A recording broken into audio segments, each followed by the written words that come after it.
ఓడిపోయినోడు చెప్పేది వేదాంతం, గెలిచినోడు చెప్పేది సిద్ధాంతం. ఈ రెండిట్లో ఏదో ఒకటి తేల్చి చెప్పేది పోరాటం.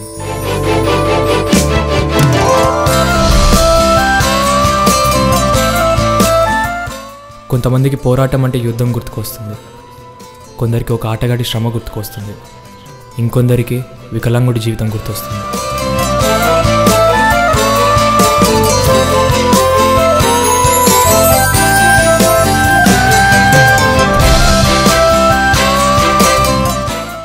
నాకు మాత్రం రోజుకి 8 కిలోమీటర్ల సైకిల్ తొక్కి తన కొడుకుని స్కూల్లో దించే ఓ మధ్యతరగతి తండ్రి గుర్తుకొస్తుంది.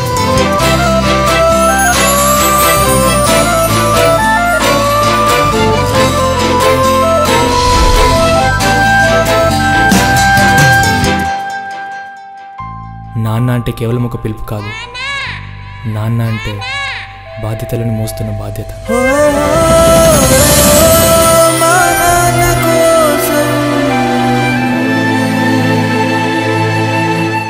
Worst topic.